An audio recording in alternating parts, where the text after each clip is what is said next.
Hello mga Lods, good afternoon. Malapit na po ang tanghalian. So ito po yung lulutuin natin. Ayan.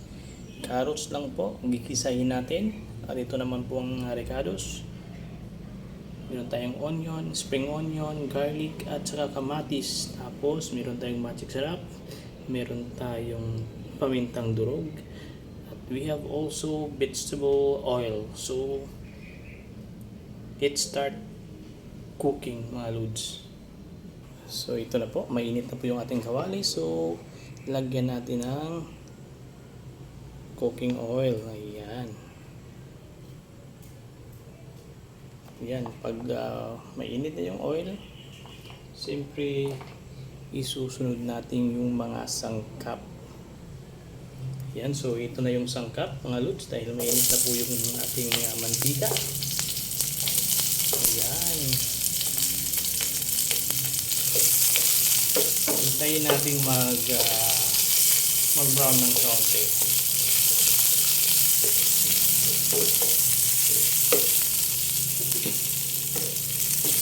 Tapos yung spring onion at kamatis, mamaya-maya na yung pag malapit na maluto yung gigisahin natin carrots. So ayan, mabango na siya mga lods. So ilalagay natin ito carrots. Ayan, ito lang yung lunch natin ngayon mga lidi.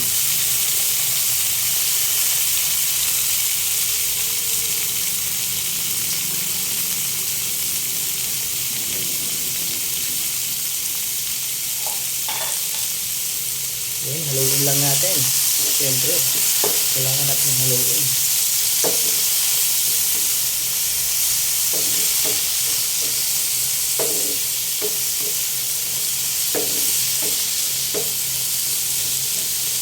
Ayan lang, gisa-gisa lang mga lods.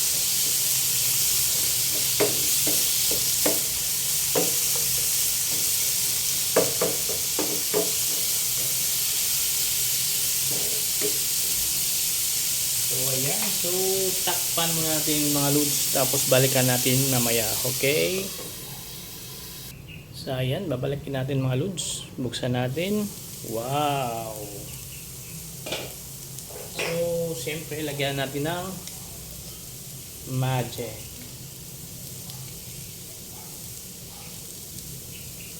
Tapos lagyan ng magic, lagyan natin ng pamintang durog. Ayan, para may amoy naman siya.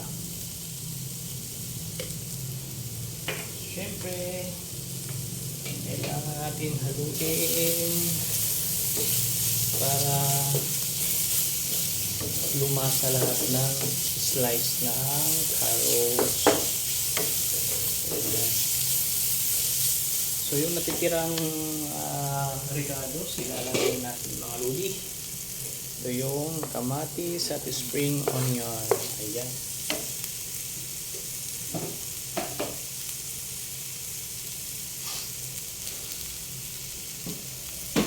At atin namang haluin.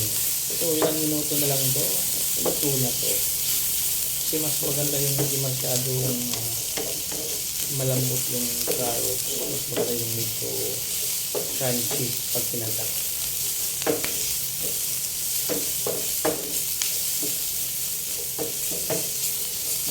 Kuha tayo ng isa.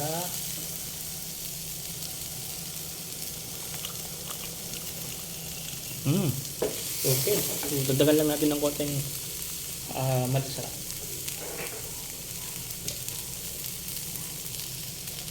Sold ng lunch natin mga lodi. Kahit ito lang, di ba?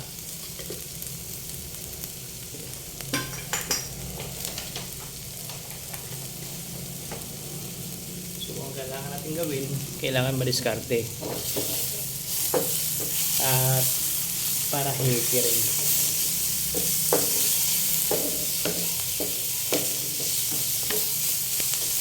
So,